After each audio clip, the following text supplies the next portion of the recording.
बहुत स्वागत है जी सारिਆਂ ਦਾ। मैं हाँ सुरेंद्र डल्ला और मेरे नाल मौजूद ने जसमीत भाटिया जी ਜਿਹੜੇ ਕਿ ਲੈਂਡਮਾਰਕ ਇਮੀਗ੍ਰੇਸ਼ਨ ਨੂੰ ਰਿਪਰੈਜ਼ੈਂਟ ਕਰਦੇ ਨੇ। ਕਿਊਬਿਕ ਤੋਂ ਬਹੁਤ ਸਾਰੇ ਸਟੂਡੈਂਟਸ ਨੂੰ ਲੈਟਰਸ ਆਏ ਨੇ ਔਰ ਉਹਦੇ ਵਿੱਚ ਡਾਕੂਮੈਂਟਸ ਦੀ ਮੰਗ ਕੀਤੀ ਗਈ ਹੈ। 30 ਦਿਨ ਦਾ ਸਮਾਂ ਦਿੱਤਾ ਗਿਆ। ਹੁਣ ਇਹ ਲੈਟਰ ਹੈ ਜਿਹੜੀ ਇਹਨੂੰ ਪੋਜ਼ਿਟਿਵ ਨਜ਼ਰੀਏ ਨਾਲ ਵੀ ਦੇਖਿਆ ਜਾ ਸਕਦਾ ਹੈ। ਆਸ ਕਰਾਂਗੇ ਕਿ ਸਭ ਕੁਝ ਪੋਜ਼ਿਟਿਵ ਹੋਵੇ, ਪਰ ਫਿਰ ਵੀ ਸਟੂਡੈਂਟਸ ਦੇ ਲਈ ਕੁਝ ਬੜੀਆਂ ਬਰੀਕੀ ਵਾਲੀਆਂ ਗੱਲਾਂ ਨੇ ਜਿਹੜੀਆਂ ਸਮਝਣੀਆਂ ਬਹੁਤ ਜ਼ਰੂਰੀ ਹੈ। 3 ਪੁਆਇੰਟ ਨੇ ਜਿਨ੍ਹਾਂ ਦੇ ਉੱਤੇ ਮੈਂ ਜਸਮੀਤ ਜੀ ਤੋਂ ਰਿਪਲਾਈ ਲਵਾਂਗਾ ਟੂ ਦਾ ਪੁਆਇੰਟ। ਪਹਿਲਾ ਪੁਆਇੰਟ ਹੈ ਕਿ ਇਹ ਮੰਨਿਆ ਜਾਵੇ ਕਿ ਕਿਊਬਿਕ ਨੇ ਜਿਹੜੇ ਡਾਕੂਮੈਂਟਸ ਨਵੇਂ ਸਿਰੇ ਤੋਂ ਮੰਗੇ ਨੇ, ਸਾਰੇ ਸਟੂਡੈਂਟਸ ਨੂੰ ਤੁਰੰਤ ਸਾਰੇ ਡਾਕੂਮੈਂਟਸ ਦੇਣੇ ਪੈਣਗੇ ਤੇ ਸਟੂਡੈਂਟਸ ਨੂੰ ਆਪਣੀ ਜਿਹੜੀ ਫੀਸ ਡਿਪੋਜ਼ਿਟ ਸਲਿੱਪ ਹੈ ਉਹ ਵੀ ਦੇਣੀ ਪਏਗੀ, ਆਪਣੀ GIC ਦੀ ਡਿਟੇਲ ਵੀ ਦੇਣੀ ਪਏਗੀ। ਸਪਸ਼ਟ ਸਵਾਲ ਹੈ, ਜਿਹੜੇ ਸਟੂਡੈਂਟਸ ਨੇ ਫੀਸ ਆਫਟਰ ਵੀਜ਼ਾ 'ਚ ਕੇਸ ਅਪਲਾਈ ਕੀਤਾ ਹੈ ਉਹ ਆਪਣੇ ਡਾਕੂਮੈਂਟਸ ਕਿਵੇਂ ਦੇਣਗੇ।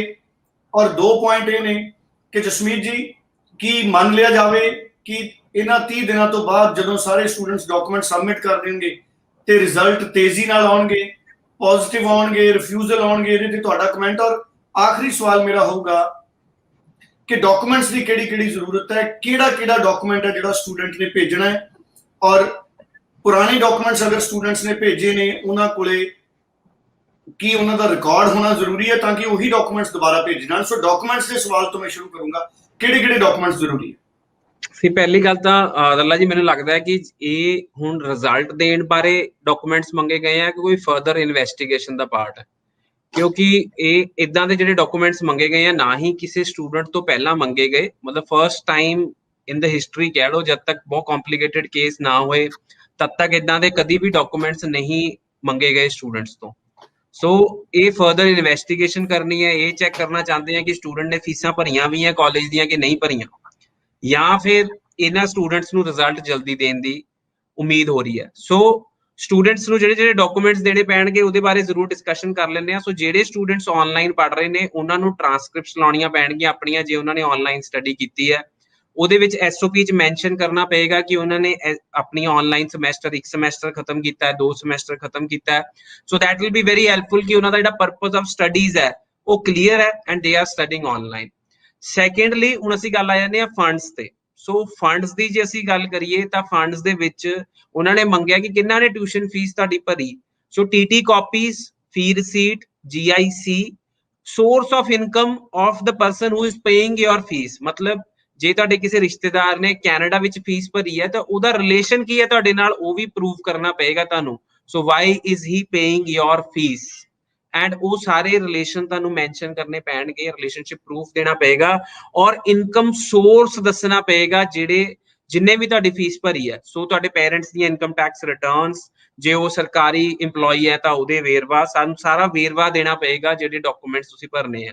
ਐਂਡ ਲਾਸਟ 6 ਮੰਥਸ ਦੀਆਂ ਬੈਂਕ ਸਟੇਟਮੈਂਟਸ, ਉਹਦੇ ਵਿੱਚ ਇਹ ਵੀ ਲਿਖਿਆ ਕਿ ਜਿਹੜੇ ਤੁਸੀਂ ਫੰਡ ਸ਼ੋ ਕੀਤੇ ਆ ਤਾਂ ਲਾਸਟ 6 ਮੰਥਸ ਦੀਆਂ ਬੈਂਕ ਸਟੇਟਮੈਂਟਸ ਵੀ ਮੰਗੀਆਂ ਗਈਆਂ। ਥਰਡ ਪੁਆਇੰਟ 'ਚ ਲਿਖਿਆ ਗਿਆ ਕਿ ਜੇ ਤੁਸੀਂ ਕੋਈ ਰਿਪਰੈਜ਼ੈਂਟੇਟਿਵ ਯੂਜ਼ ਕੀਤਾ ਹੈ ਤਾਂ yes, if you have not used a representative then no. So third point ਇੰਨਾ ਜਿਹਨੂੰ ਕਹਿੰਦੇ ਆ ਕਿ ਇੰਨਾ ਜ਼ਿਆਦਾ ਮੈਟਰ ਨਹੀਂ ਕਰਦਾ। ਫਰਸਟ 2 ਪੁਆਇੰਟਸ ਜ਼ਰੂਰ ਬਹੁਤ ਜ਼ਿਆਦਾ ਮੈਟਰ ਕਰਨਗੇ ਔਰ ਸਾਨੂੰ ਇਹ ਵੀ ਦੇਖਣਾ ਹੋਏਗਾ ਕਿ ਜੋ ਪਹਿਲਾਂ ਤੁਹਾਡੀ ਫਾਈਲ 'ਚ ਲੱਗਾ ਸੀ ਉਹਦੇ ਨਾਲ ਉਹੀ ਡਾਕੂਮੈਂਟਸ ਅਸੀਂ ਲਾਈਏ, ਕੋਈ ਇਦਾਂ ਦੀ ਕੰਟਰਾਡਿਕਸ਼ਨ ਨਾ ਹੋ ਜਾਏ ਕਿ ਪਹਿਲਾਂ ਕੋਈ ਹੋਰ ਡਾਕੂਮੈਂਟ ਲਾਇਆ ਸੀ ਫਾਈਲ 'ਚ ਔਰ ਹੁਣ ਆਪਾਂ ਕੋਈ ਹੋਰ ਡਾਕੂਮੈਂਟ ਲਾ ਦਈਏ ਤਾਂ ਬੈਨ ਵੀ ਲੱਗ ਸਕਦਾ ਹੈ।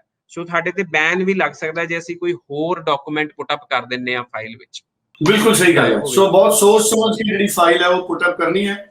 ਔਰ ਇਹਦੇ ਨਾਲ ਹੀ ਜਸਮੀਤ ਜੀ ਕੀ ਮੰਨਿਆ ਜਾਵੇ ਜਿਹੜੇ ਸਟੂਡੈਂਟਸ ਨੇ ਫੀਸ ਆਫਟਰ ਵੀਜ਼ਾ ਕੇਸ ਕੀਤਾ ਉਹ ਸਟੂਡੈਂਟਸ ਹੁਣ ਕਿਹੜੇ ਡਾਕੂਮੈਂਟ ਭੇਜਣ ਉਹਨਾਂ ਦੇ ਲਈ? ਸੋ ਜਿਹੜੇ ਸਟੂਡੈਂਟਸ ਨੇ ਪੈਕੇਜ ਅਪਲਾਈ ਕੀਤਾ ਹੈ ਜਾਂ ਫਿਰ ਕਿਸੇ ਫੀਸ ਆਫਟਰ ਵੀਜ਼ਾ 'ਚ ਅਪਲਾਈ ਕੀਤਾ ਹੈ ਉਹਨਾਂ ਨੂੰ ਫੰਡਸ ਜ਼ਿਆਦਾ ਸ਼ੋ ਕਰਨੇ ਪੈਣਗੇ, ਜਿਵੇਂ 15 ਲੱਖ ਰੁਪਈਆ 20 ਲੱਖ ਰੁਪਏ ਤੱਕ ਦੇ ਫੰਡਸ ਉਹਨਾਂ ਨੂੰ ਸ਼ੋ ਕਰਨੇ ਪੈਣਗੇ।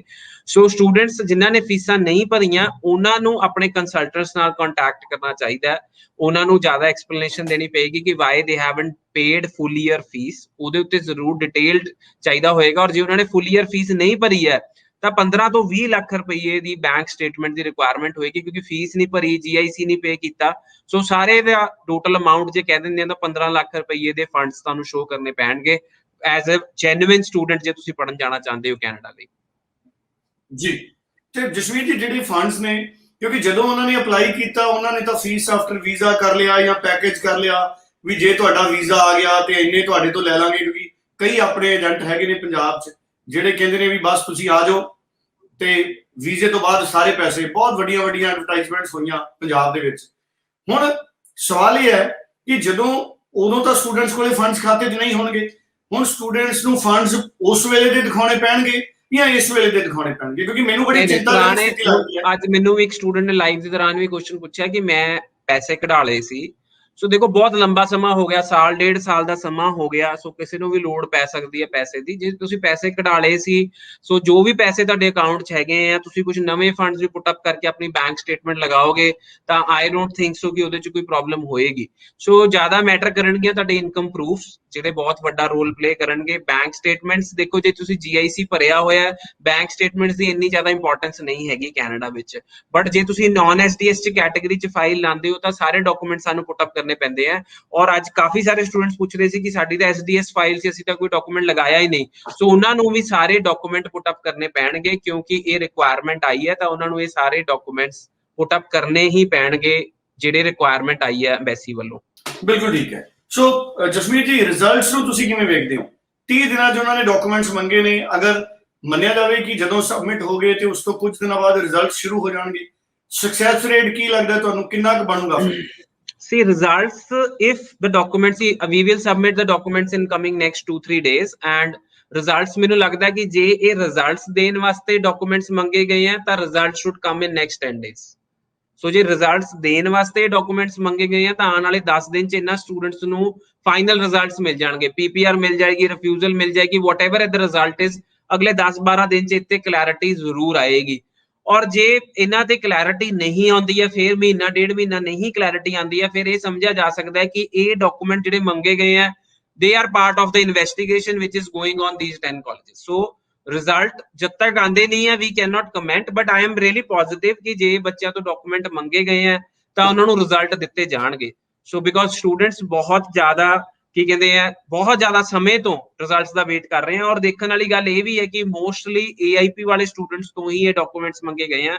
ਬਟ ਇਹਦਾ ਮੈਂ ਐਕਚੁਅਲ ਡਾਟਾ ਡਿਸਕਸ਼ਨ ਕਰਕੇ ਤੁਹਾਡੇ ਨਾਲ ਕੱਲ ਸ਼ੇਅਰ ਕਰਾਂਗਾ ਕਿ AIP ਵਾਲੇ ਸਟੂਡੈਂਟਸ ਤੋਂ ਮੰਗੇ ਗਏ ਆ ਜਾਂ ਜਿਹੜੇ ਆਨਲਾਈਨ ਕਲਾਸਾਂ ਲਗਾ ਰਹੇ ਸੀ ਉਹਨਾਂ ਤੋਂ ਮੰਗੇ ਗਏ ਆ ਜਾਂ ਕਿਹੜੇ ਕਾਲਜਸ ਤੋਂ ਵੀ ਮੰਗੇ ਗਏ ਆ ਇਹ ਡਾਕੂਮੈਂਟਸ।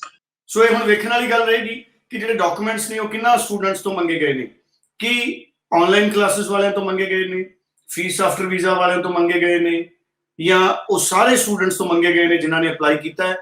ਪਰ ਮੈਂ ਜ਼ਰੂਰ ਕਹਿਣਾ ਚਾਹੂੰਗਾ ਕਿ ਜਿਹੜੇ ਵੀ ਸਟੂਡੈਂਟਸ ਜਿਨ੍ਹਾਂ ਨੇ ਪੈਕੇਜ ਕੀਤੇ, ਫੀਸ ਆਫਟਰ ਵੀਜ਼ਾ ਕੀਤਾ, ਜ਼ਰੂਰ ਆਪਣੇ ਕੰਸਲਟੈਂਟ ਤੋਂ ਹੋਰ ਕਲੈਰਿਟੀ ਲਓ, ਕਿਉਂਕਿ ਇਸ ਵਕਤ ਜ਼ਰੂਰੀ ਹੈ ਕਿ ਤੁਹਾਨੂੰ ਪੂਰੀ ਕਲੈਰਿਟੀ ਹੋਵੇ। ਸੋ ਫਿਲਹਾਲ ਇਸ ਖਾਸ ਅਪਡੇਟ ਦੇ ਵਿੱਚ ਇੰਨਾ ਹੀ। ਅੱਜ ਸ਼ਾਮ ਨੂੰ 3-3:30 ਵਜੇ ਲਾਈਵ ਸ਼ੋਅ ਦੇ ਵਿੱਚ ਕਿਊਬਿਕ ਨੂੰ ਲੈ ਕੇ ਕੁਝ ਹੋਰ ਇਨਫੋਰਮੇਸ਼ਨਸ ਨੇ ਜਿਹੜੀਆਂ ਉਹ ਲੈ ਕੇ ਮੈਂ ਹਾਜ਼ਰ ਹੋਵਾਂਗਾ। ਬਹੁਤ ਬਹੁਤ ਧੰਨਵਾਦ।